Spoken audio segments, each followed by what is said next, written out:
Again, Dolores Huerta, founder and president of the Dolores Huerta Foundation. Dolores Huerta is a civil rights activist and community organizer. She has worked for labor rights and social justice for over 50 years. In 1962, she and Cesar Chavez founded the United Farm Workers Union. She served as vice president and was critical in many of the union's accomplishments for 4 decades. In 2002, she received the Puffin Nation $100,000 prize for creative citizenship, which she used to establish the Dolores Huerta Foundation. DHF, the Dolores Huerta Foundation, is engaging in groundbreaking community-based organizing to state and national movements to register and educate voters, advocate for education reform, improve infrastructure in low-income communities, advocate for greater equality for the LGBT community, and create strong leadership development. She has received numerous awards, including President Clinton's Eleanor Roosevelt Human Rights Award in 1998. In 2012, President Obama bestowed Dolores with the Presidential Medal of Freedom, the highest civilian honor in the United States. Please help me in welcoming our friend Dolores Huerta.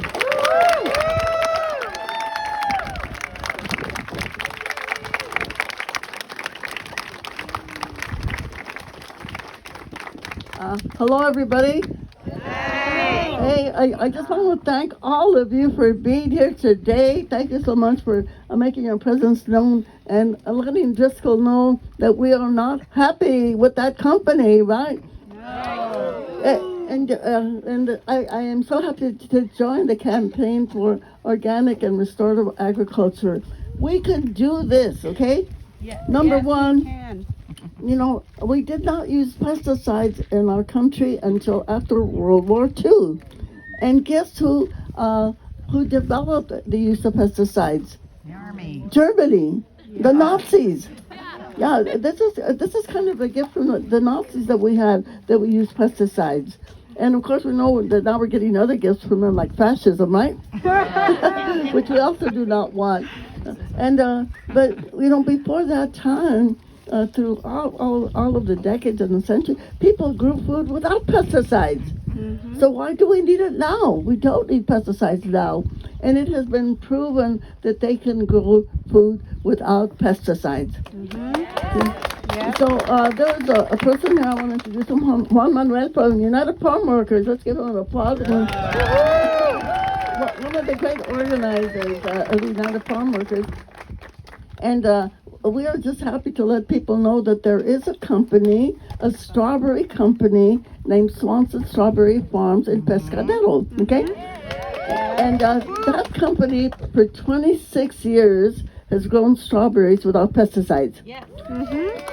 And not only that, but they have a union contract, okay? Where the workers have a health plan, they have a pension plan, they negotiate their wages, and they've been able to do this. Now, what do we know about Driscoll? Number one, they do not have a union, right? Driscoll does not have a union. And I remember we tried to organize a union at Driscoll's. Oh my God, it's been over 40 years ago, I think, you know, when we had the big strikes here in Salinas. Many of the companies in Salinas, the lettuce companies, they did sign contracts with the United Farm Workers.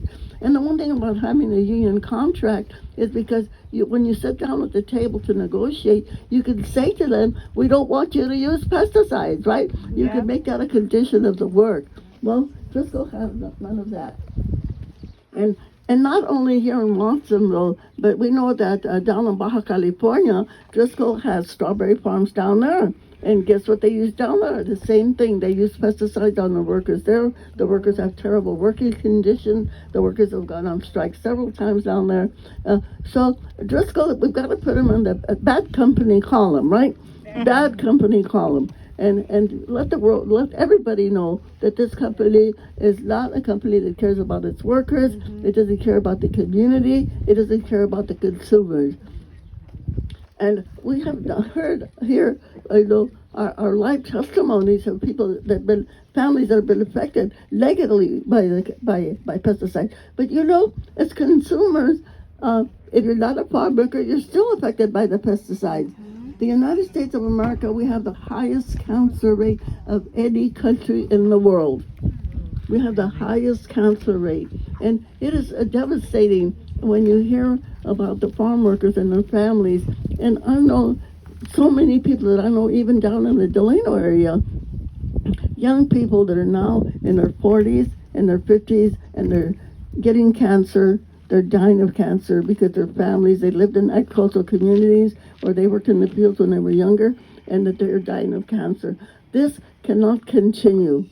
This cannot continue. And it's not going to change until we, the people, start insisting that we stop the use of pesticides. And I don't know, somehow the narrative got changed. Because before, everybody was saying, stop the use of pesticides.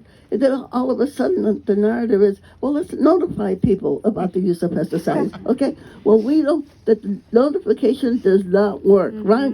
Notification does not work. The only thing that we have to do is we have to say, you need to stop using the pesticides or we are not going to buy your products, right? Yes. You stop using pesticides.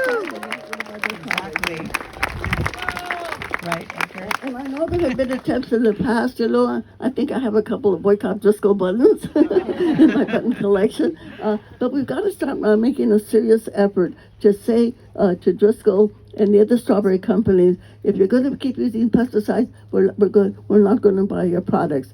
Now we have recently heard about how people who are boycotting products and not buying the company's product, how it's affected their bottom line. I'm going to say the word Tesla, okay? The word Tesla, right? Yeah. So we know that a lot of people stopped buying Teslas, and all of a sudden the bottom line has dropped, and they're even thinking of getting a new president of their company, which is good. We won't mention his name. We all know who I'm talking about. So this is what we have to say to Driscoll. And it's coming from me, not from the campaign. But my personal opinion is that if